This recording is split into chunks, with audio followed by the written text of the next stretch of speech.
Before we get started with today's episode, I have a couple of announcements that I am so excited to share with you all. CapsuleRx Podcast will be at Xavier University giving a presentation from 12 to 1. All right, Xavier University College of Pharmacy.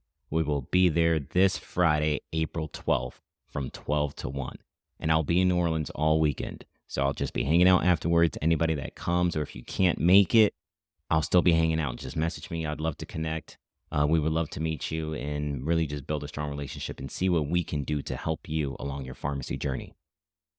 And guess what? The next day, we're right back at it. All right. We are working over here. So the next day, Saturday, April 13th, I don't have the final time slot yet, but Saturday, April 13th, I will be on Zoom with the University of Florida College of Pharmacy Kappa Epsilon Region B Regional Retreat. All right. So the Kappa Epsilon, I am an alumni of. That's a pharmaceutical fraternity, if you don't know. And they are having their regional retreat, their annual retreat this year in Gainesville. And I will be on Zoom and we will be talking about some finances. All right. And this is going to be valuable content. Whether you're a student or you're a pharmacist that's giving a presentation, I encourage you to tune in. I will be on Zoom. I'll hang out as long as I need to. Whatever is needed, I'm present, I'm there, I'm yours, all right? Even though I'm on Zoom, I'm still there. You can message me on Instagram at @new_CapsuleRx Podcast, and we can create some time to talk, all right? So, once again, so excited, so blessed for these opportunities. April 12th, Friday, April 12th, Xavier University College of Pharmacy, 12 to 1, and then we're coming back on Saturday via Zoom, University of Florida College of Pharmacy, KE's Region B Regional Retreat. I will be there on Zoom. Not sure the final time slot. I think it's going to be around 1, but just know I'll be there and I'll be present. All right. Thank you, guys. Are you interested in real estate and possibly interested in owning some Airbnb properties? If so, I want to introduce Dr. Lydia Patel to the stage, who is a cardiology clinical pharmacist, BCPS certified, and also an assistant professor. Thank you so much for coming on. How are you Thank you today? for that nice introduction, Jovin. That was fun. I'm good. I have a lot of questions about real estate because I've been trying to buy a property for a couple years now. So I'm hoping It's been a you can strange help me time, as I'm answer some sure of you my already questions. know. Yes. Yes. A very strange time. And I'm sure if I'm thinking it, my audience is thinking it. So that's how I kind of look at this. But I found we connected on Instagram. And for anybody that's listening, I want you to go to YouTube, type in and search Lydia Patel, Lydia space Patel. She has an awesome YouTube channel. And she really kind of goes in and deep dives into the how to start an Airbnb business and the different ways to get involved, things to take notes of, and how to do it while still being a pharmacist. Like, you don't have to quit your day job to be successful in another business. And I thought that's super cool because I enjoy being a pharmacist. I enjoy what I do, and I don't necessarily want to leave this profession. So do you mind kind of talking Yeah, about that? so I a clinical pharmacist, like you said, at the Mayo Clinic, and I've been here for over 10 years now, and I really enjoy what I do for the most part. I go to rounds and chat with the team, and I enjoy cardiology, and I like learning there, working with residents and students. I like all of those things, and I have no plan to stop doing that. But also on the side, really, I think in the pandemic, everyone kind of had this shift in mindset, and I thought more about what I really want to spend time on. And one of those things is family. Like, at the end of the day, like, all of this is for my kids, for my family, for the future. And I want to have more free time with them.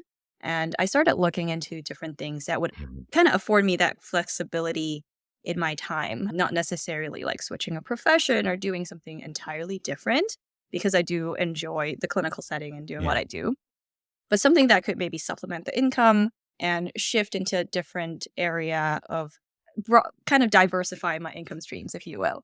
And so I landed on rental Okay. real estate and started learning more about that. And that was back in 2021. And we got our first property, which was a long term rental just in town. And that's been going well. That was our first rental property purchase. And we completely learned from scratch.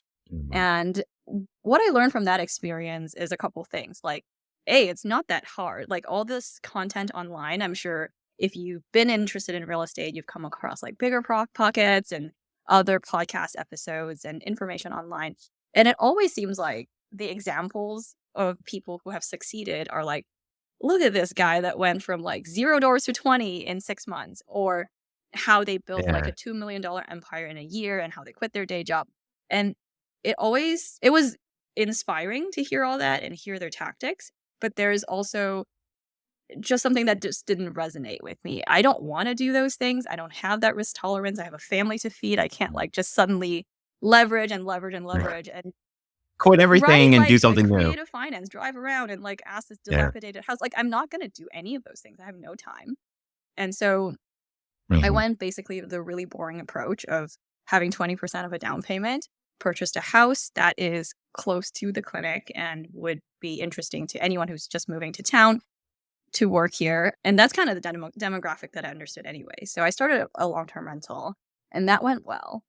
And kind of around the same time, I was starting to learn more about being a host on Airbnb. I've personally always traveled using Airbnbs in my younger days when we go to different countries. It always feels amazing to Yeah. live in the neighborhood and pretend I'm a local and hop on the bus and do all those things, right?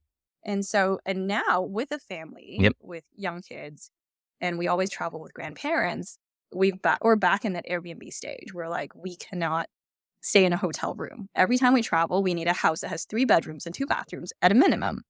And so that got us Yeah. thinking, like, if this is what we need and what we want, I'm sure there are other people who need the same thing.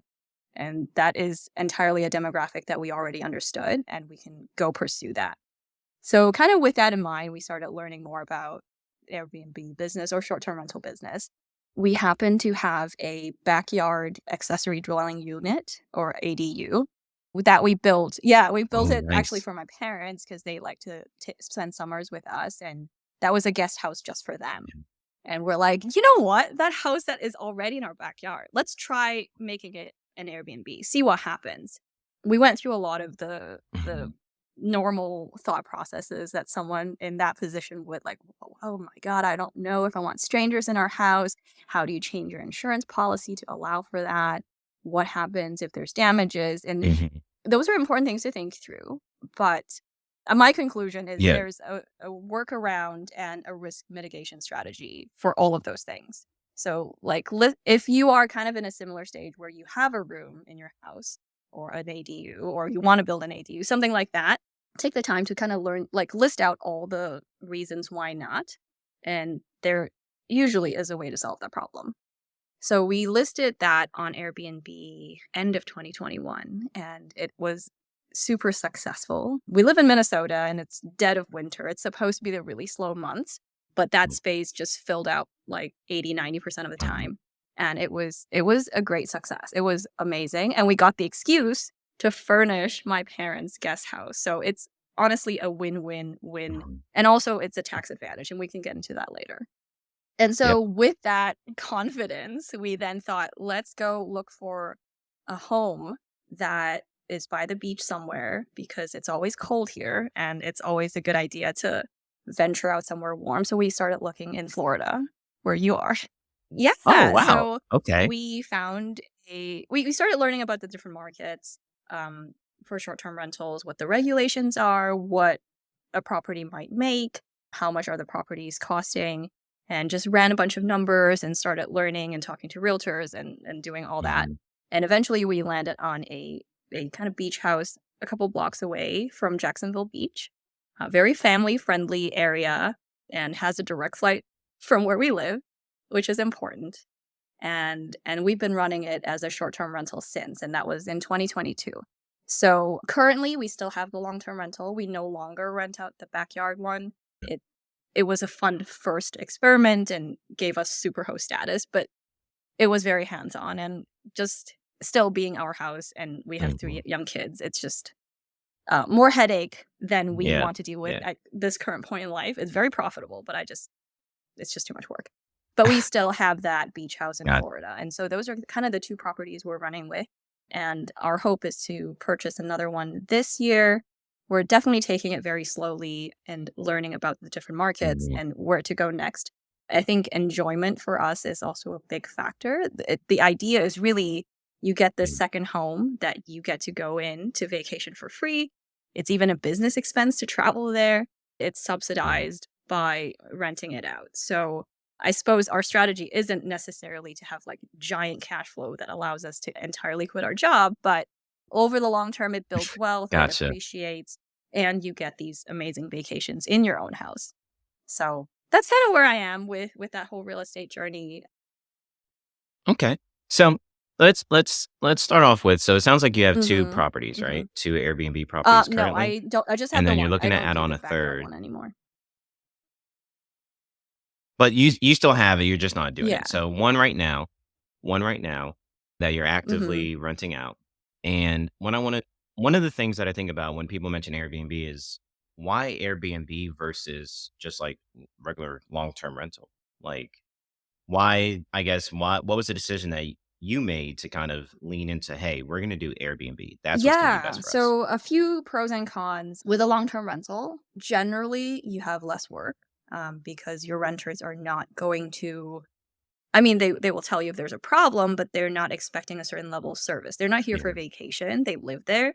And so, like, if a light bulb is out, they will change it. Versus in an Airbnb, they will tell you, Mhm. but they're not gonna change it. And you also have to think about, are they mad about this light bulb? Do I need to go fix it? Like, your level of how Right. quickly you respond and when you go fix a problem is on a different time scale. The profits varies. Generally, Airbnb can bring in more profit. That's not always the case Really? just Okay. because Airbnbs, at least the ones that we are interested in, are in like travel destinations where Mhm. properties are already more expensive. And so and currently house prices are crazy, interest rates are crazy. So I think currently it could be either way. It could go either way for profit. The other benefit to an Airbnb, and this is something you'll have to talk to your accountant because I've talked to different accountants who have different opinions. But Airbnb, it's a Yeah. non-passive activity. So from like a tax perspective, generally a long-term rental is filed on Schedule E. It's a passive activity. So if you have passive losses, that does not count against your W-2 income.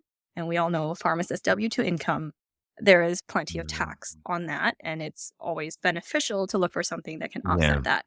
Whereas for an Airbnb, if your rental durations are 7 days or less on average, and you can demonstrate you're materially participating per the IRS, then, there is a way of using any losses against your W-2 income. And in general, real estate has a lot of losses just from depreciation of the house.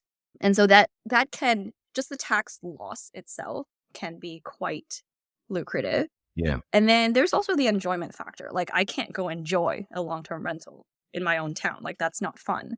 But me traveling to a beach house with my family, yeah, Fair. that's fantastic. And I also enjoy interior design, decorating, and so like having an excuse to like really deck out this house because that is a Mhm. business expense and totally important for the guest experience. Yeah. That's fun. That's Yeah. fun for me. So yeah, Airbnb more overhead. So it sounds like you kind of turned like a hobby into a stream of income. Like you love interior decorating, you love to travel. So it's like you kind of took different things that you love to do. And it's like, hey, how can we also get some type of income from doing the things Yeah, that we love to do? And possibly some tax absolutely. We advantages. definitely leveraged what we already had as far as skill sets and interest. And then then what's missing is like kind of the business side of Mhm. it. Learning that is fun. It's, a great addition. So that really made sense for us. Yeah. So you said learning it. And one of the things in pharmacy, you're always learning. The career is always evolving. There's new drugs, different things going on. So how did you make the time to kind of learn about Airbnb and become an Airbnb business owner while also working full time as a Yeah. pharmacist? And I think that's a great question. I think it really depends on where you are in your stage of career in pharmacy too. I think if you're in the beginning of the career, there's Mhm. probably more getting your foot in the door, getting situated in a new place and, taking on projects and learning about stuff. I feel like in this stage of my career, the projects kind of just show up and I don't have as much effort in seeking them out. And so I can maintain my level of Mhm. I don't know, my level of drug expertise and involvement in precepting projects, Yeah. whatever. Um, that's like at a steady state, if you will, and it's comfortable. Because you've been working Yeah, for what, 10 like plus 10 years. I years now? graduated 2010, so it's like ages ago. So I'm at a comfortable spot where Okay. I am continuing to grow in my Okay. career, but it's not taking as much time to like figure out where do I need to like look for quality improvement project. Like that's all in motion. So that kind of Mhm. compartmentalizes that work time is work time and everything outside of work is free time. And obviously for me, Mm, family always comes first. So any time between getting off of work and after the kids go to bed, that time is blocked out. That is not accessible to any side hustles and other stuff. But after dinner, after gotcha. everyone's in bed, there's free time at night. And so husband and I Mhm. both got interested into real estate at the same time. And it was a fantastic thing to learn together. Like we would be driving late Yeah. night, driving to visit the grandparents or something, and then we would, bust out the AirPods, like take one each and start listening to podcasts together and talking about the content and starting browsing Zillow. It all there is not a specific method to get started. Really, you just pick whatever element of it. Either it's learning the housing market, either it's learning Airbnb and the profit, or like observing how people take pictures and write listings. You have 10,000 things you need to learn in the beginning. And I would just say pick whatever you think is maybe your weak spot and kind of think through that, see if you can get around it, get around that hurdle and move on to the next thing and then the next thing and next thing. And then before you even know it, by 3 months' time, you will be able to look at a house listed on Zillow and be like, oh, yeah, this is overpriced, this is underpriced, whatever it is. And you can look at it and say, yes, on Airbnb, I think it'll make blank and be confident in that. And so to get there, the Mhm. only way to get there is really just practice and practice. Um, and you can find time kind of end of the day, or you can honestly replace any time that you currently use scrolling the phone or doing it. We all have those kind of downtimes, which are important. But if you can swap out some of them just for install the Zillow app and just click around. And that could be Yeah. just a way to kind of get started and get yourself acclimated. Yeah. Honestly, that's kind of how this Mhm. podcast kind of started too, was me searching for other education while I'm like working out or driving to school. My drive to school was like 35 minutes.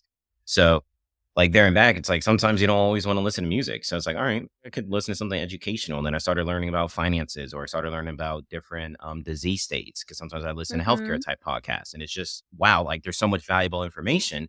And then after over a year or 2 years or 3 years, you're like, wow, I I know absorbed things. so much knowledge and I know so much about it. You're able to kind of feel like you're a mini pro. And I'm like, all right, I could start a Yeah. podcast. I could do this. I've listened to so much of this.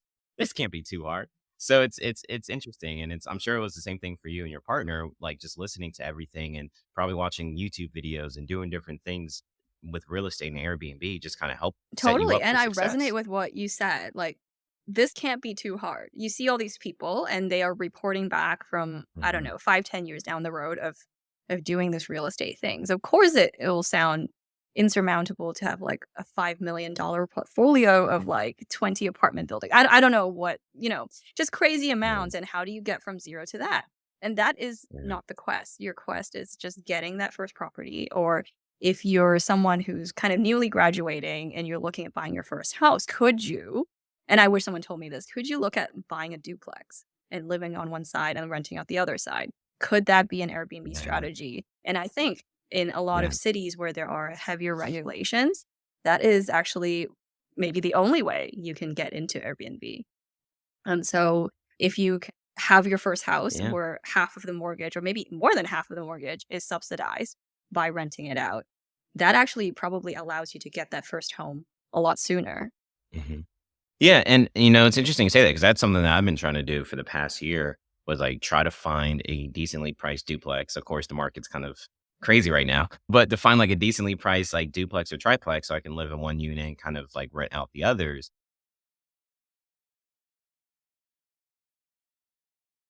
Just because I felt like that would be a great way to start.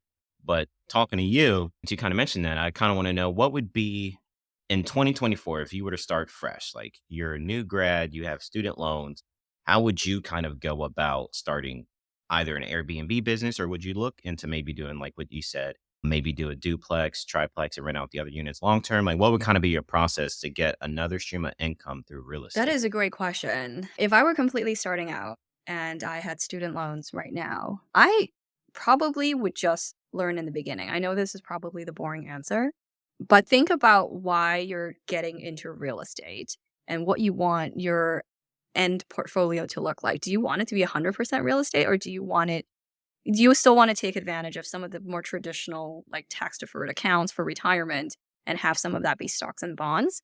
And so Mhm. think through how you want that split. And as you're paying down your student debt, as you're kind of contributing to whatever amount to retirement, also start saving for that fund of your down payment, and use this time to listen to different podcasts. I mentioned Bigger Pockets. That's a pretty big one for real estate. But I think more and Mhm. more there's a lot of online information, like on YouTube, on I I I think I prefer YouTube, not just because I'm there, but I think this deserves long form content. Like Yeah. short form clips on TikTok and Instagram, it does not have the context. You need to understand why people are doing certain things. It's not Mhm. just look at this fascinating way of like making an extra million. Like there is no context.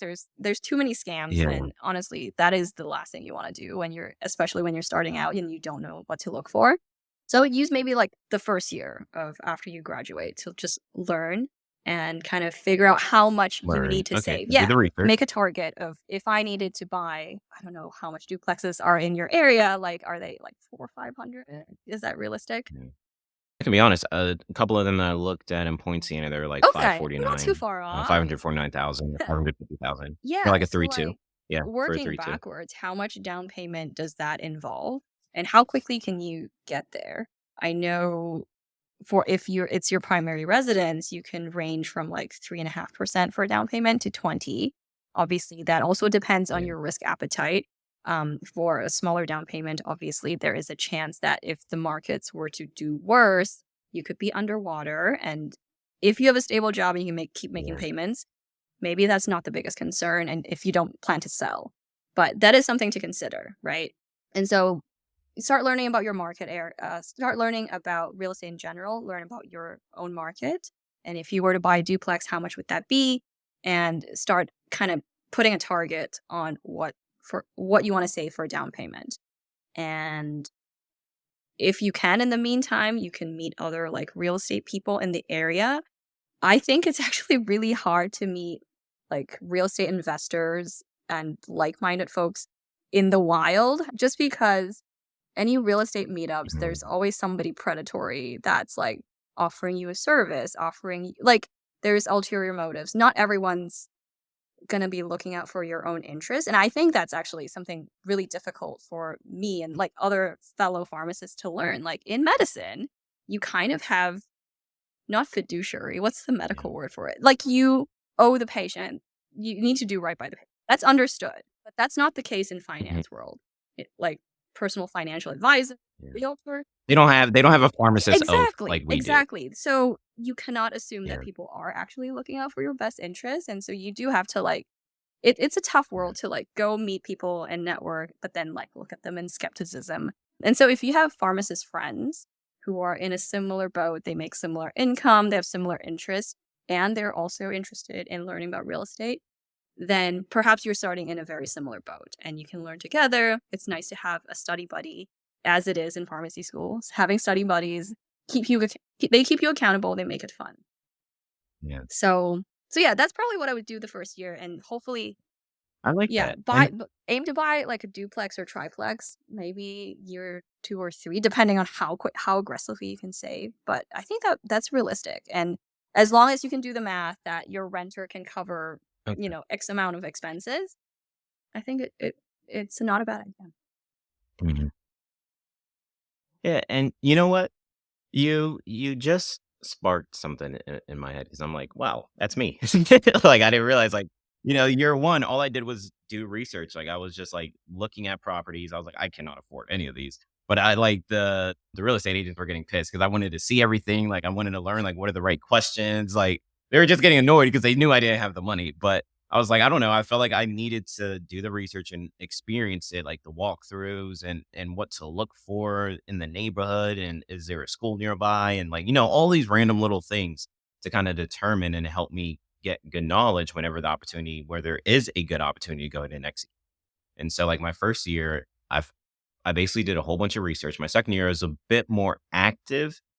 And now I'm in my third year of pharmacy. So I'm hoping, like, one of my goals, I haven't shared this yet. One of my finance goals is within the next 2 years is to get a property. So it's like, I would love to be able to own a property. And so I feel like I'm right on your track. So that means I'm in good standing. Cause sometimes I beat myself up. I'm like, man, I still don't have one yet, and it's like, it's hard because you see all these things on Instagram and TikTok and YouTube. And it's like, all these people are doing it. And it's like, I want to do it too. I'm working so hard to get there and I'm still Yeah, not and I there. think that can be So it's not meant to be misleading, I think stuff online. I think when people make content mhm, about how do you get a real estate property or an Airbnb, it's always like in a step. Like I did that. I made a yeah, list of the whatever how many steps you need to do, but it's never as linear as it sounds. It's yeah, always there's always a squiggle. You're always maybe making a detour, you're changing your mind, you're yeah, encountering a roadblock you didn't foresee. And so yeah, like you said, you got to give yourself time. I think you're making great time.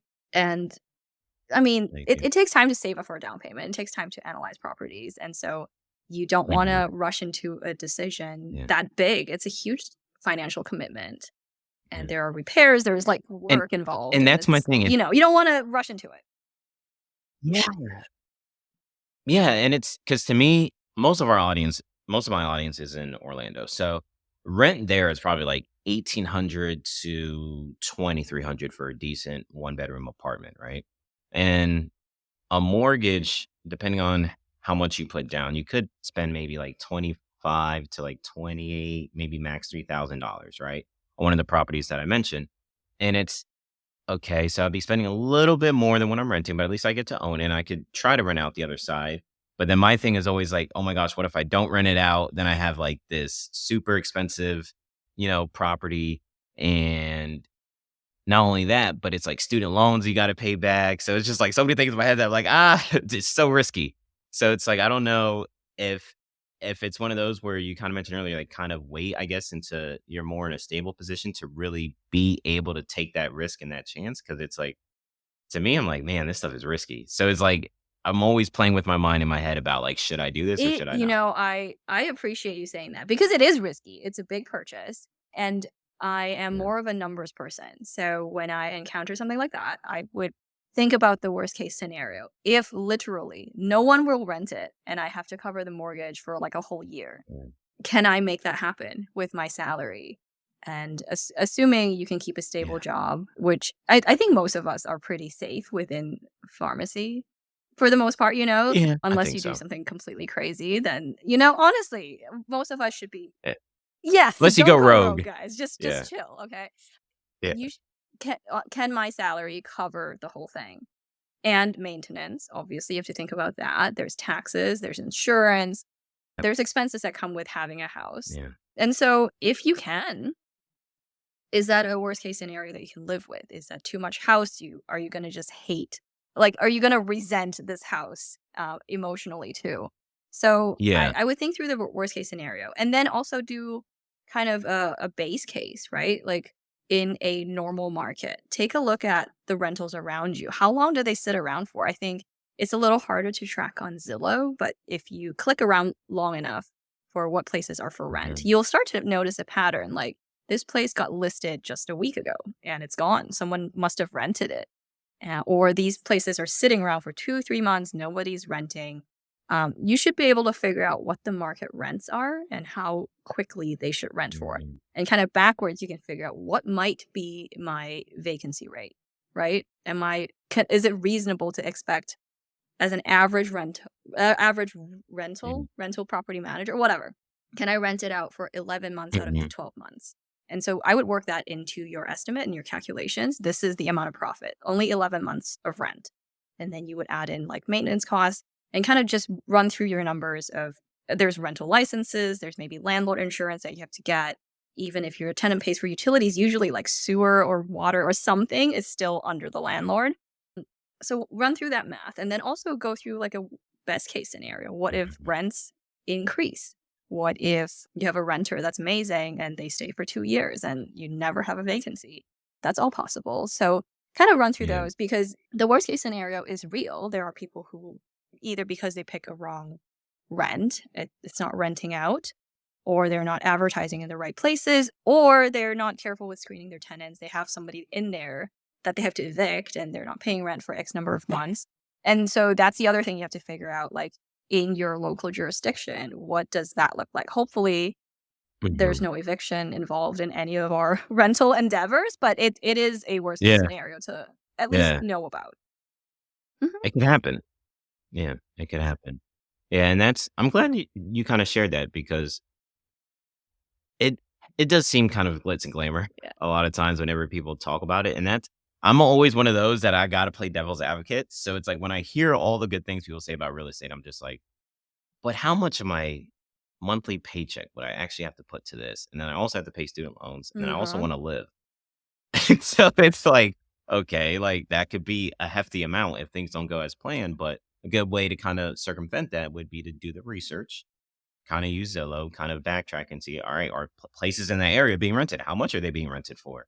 How vacant have they been and for how long? So you kind of know, all right, maybe a couple months out of the year, you might need to save some extra money to be able to afford the entire mortgage because you don't have somebody else contributing to it. So that's a pretty good idea. I didn't Yeah, think and about I that. I also wanna say I'm usually the devil's advocate, like, being skeptical, but since you're doing that, I'll do the other side too.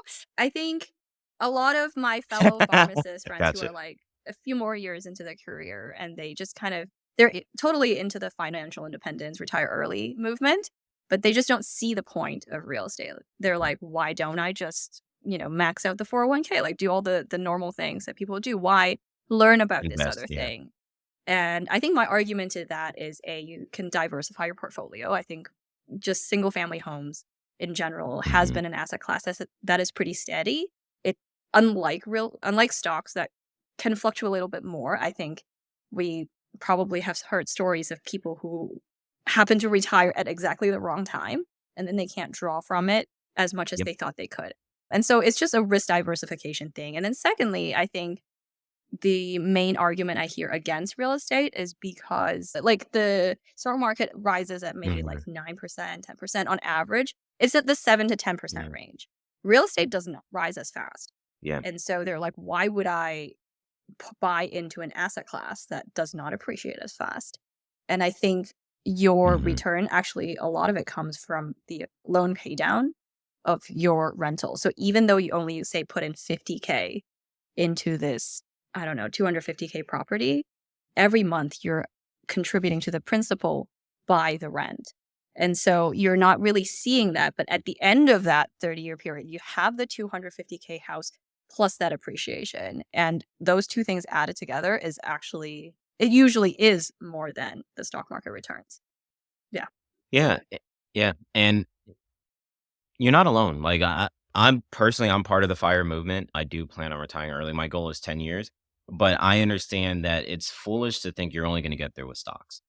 If you look at most people who did the fire movement, they didn't just get there with stocks. They usually had some type of other asset class to help them. And that was Hmm. probably real estate to kind of help expedite them because the beauty of real estate, and you touched upon it earlier, is it's the only asset class that I can think of right now, that and life insurance policies, depending on how you do it, where you can really tap into the money Hmm. tax free.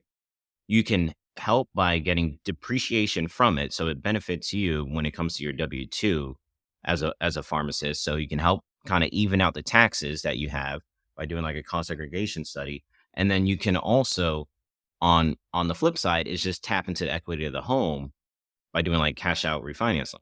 So it's like you're not even paying taxes on that either. So there's so many different ways to kind of like navigate the real estate Hmm. wealth tax free, whereas there's no way to tap into your investment tax free unless it's in a health savings account. Hmm. That's the only way. And it's like you don't really contribute enough money in there to really have that be something that's enough to be a big impact in your retirement. It's going to be your 403Bs or 401Ks, but guess what? You will get Yeah. taxed on it. So it's like what next time comes, it's not going to look as big as it Yes. was. So that's one of the things that I think, real estate's important. And one of the reasons why I wanted you on here is just, to kind of talk a little bit about your journey, your experience, because a lot of us, I think the next generation of pharmacists, they're interested. They're interested in kind of diversifying, having multiple streams of income, as you mentioned, maybe a real estate property, maybe an Airbnb, maybe investing, doing different things to kind of set themselves up for success so they don't feel like they have to work Mm. until they're 65. Yeah, and like for the tax of real estate, obviously, if you sold it, you would still be taxed on all the things you already Yeah. depreciated, which would be Yeah. more if you Yeah. did a cost segregation study. But if your end goal is to pass this on to the next generation, and you have this ambitious goal of like, hmm you know what, I will max out all of my 401k, like the standard retirement things, and use that for retirement, real estate is just for passing on. All of any capital gains are Yeah. completely canceled when it goes to the next generation after you die. I know that hopefully is like a long time away for everyone, but that's something to Yeah. think about. That's so unlike, say, a 401k where you have to start drawing it out at a certain age and there's minimum distributions. Real estate, the whole Yeah. thing goes to your kids tax free. Yeah.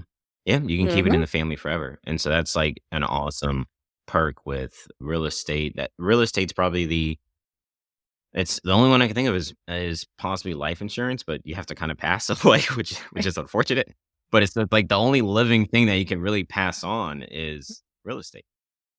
Probably the only living thing. And so that's pretty cool to be able to pass on an asset that could bring a lot of wealth to your family and to the next generation and kind of help jumpstart their journey instead of them kind of being couple wheels behind, struggling. Especially now, like I'm super fortunate. My parents own quite a bit of properties, so it's like if I really wanted to, I could probably live in one of the Hmm. houses they own, which would be way more affordable than to go buy a whole new property right now, just with the way the market is.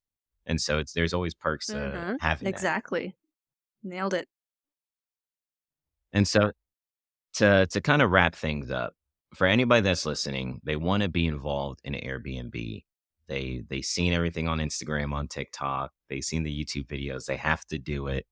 What would be the step by step, like 1 through 5? All right, do this, do this, do this, do this to help them get started today with being an Airbnb Yeah, I owner. think step one is just getting very clear on your goals. Are you looking for something that cash flows that, gives you income month to month? Or are you looking to build long-term wealth? Or are you just looking for something that's fun to do and, is subsidized and also investment being the second component? So I think that will clarifying your goals will help you narrow down your search. Then part two is getting educated. There's plenty of online resources everywhere, and start looking at housing markets and rental markets. So like housing markets, you can use Redfin, Zillow, honestly, any of those free resources online. And then for Airbnb markets, AirDNA has like free accounts that you can create and just browse different markets, like roughly what do properties make. It's airdna.co.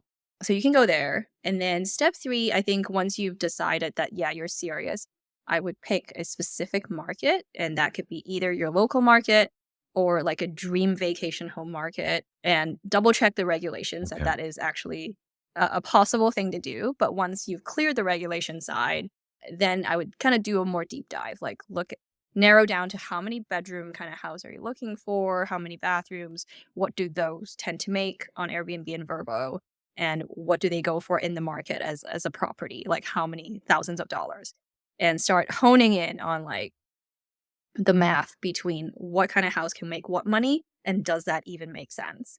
And I have a calculator Excel spreadsheet that I'll share with Jovin and he'll share with all you guys, and you can just run the numbers and Okay. make Yeah. sure that that is a reasonable thing to do. And as you kind of get more serious into that market, then I would get a realtor and get the pre-approval. I think realtors, they make commissions, right? So they probably don't want to spend a ton of time before Yeah. you are pre-approved and are clear to purchase.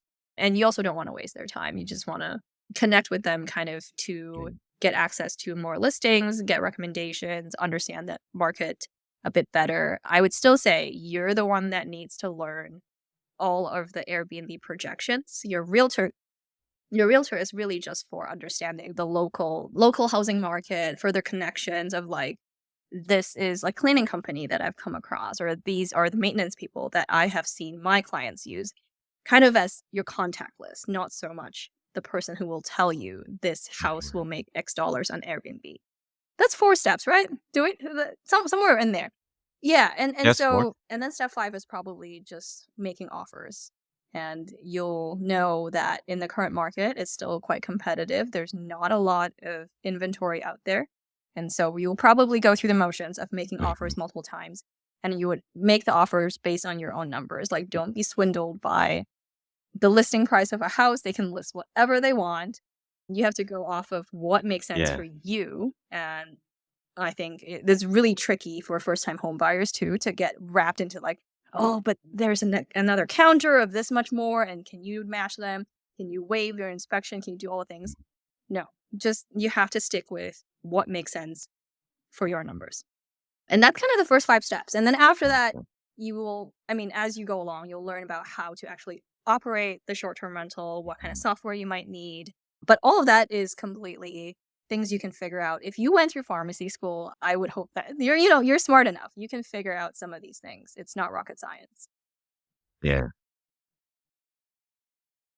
Gotcha. Yeah, and I think that's the thing because we didn't go to school for this. A lot of us feel like, oh my gosh, this is so challenging. Like, I don't know. And then you get overwhelmed and you're just like, I'll just stick to what I know. I'll just stick to pharmacy. But it's like, no, like to me, I understand that mindset, but it's also a fun challenge. Like maybe you don't end up doing the Airbnb business, but it doesn't hurt to Mhm. try to learn more about it, to learn about real estate. And maybe that can spark a different interest that you have in something else. Maybe it's investing, maybe it's stocks, maybe it's cryptocurrency. You never know. It could kind of spark something in somewhere else. But it's always about kind of challenging yourself and putting yourself in different shoes. And definitely, I think that's the value in kind of stepping out of your comfort zone is putting yourself in these awkward situations and whatever it leads to, it leads to. And usually it leads to success. You never hear somebody say, I stepped out of my comfort zone and it didn't work. Like it's And usually a even if good it thing. doesn't work, So it it's like leads it's to the something that I next would thing definitely that will recommend. work. That works. Exactly. It always Mhm. leads to something down the line. It may not, that one thing you did that was Right. different may not work, but it might lead to an opportunity down the line that will.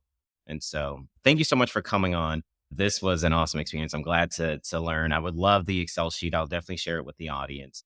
And for anybody that's listening, whether it's a pharmacy student, a healthcare professional that is interested in learning a little bit more about Airbnb, learning a little bit more about being a real estate owner, what's the best way for them to get in contact with you or to kind of, I guess, find your Yeah, information? I'm on Instagram at Lydia Patel with 3 L's at the end because the one spelled correctly was taken.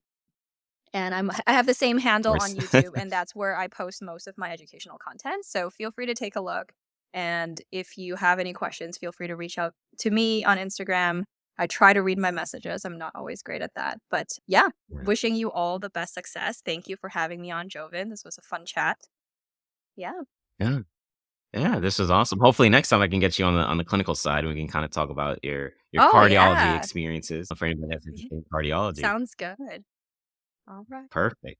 Perfect. So yeah, definitely check out her content. I've already watched like 4 or 5 videos on YouTube. And I'm not an advocate for people that I don't think have great content. Like I honestly really do appreciate her content. I told you this off air and I'll say it on air. One of my favorite ones was your goals for 2024. So if any of you that are listening that are trying to create some goals for 2024 or need help defining your goals or just kind of want somebody else's perspective on things to maybe look forward to do more of and one of the things that you really talked about was self-care. And I was like, you know what? I need to do more Heck self-care too. yeah. I need to do something once a month, even though January I haven't done anything yet, but hopefully All February I'll right. start.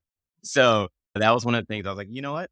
That's a good one. I should do more self-care. We're putting so much of our energy towards other people and helping others. Should also be taking care of our body and helping ourselves. So I was like, huh, I should do that. So sometimes it's nice to hear other people's goals because sometimes that might spark something within you. So definitely check it out, Lydia Patel on YouTube and also at Instagram. I'll go ahead and include both of them in the show notes. So if you have any questions, please reach out to her so you can start your wealth building journey in real estate today. All right, guys. Thank you so much. Greatly appreciate y'all for listening.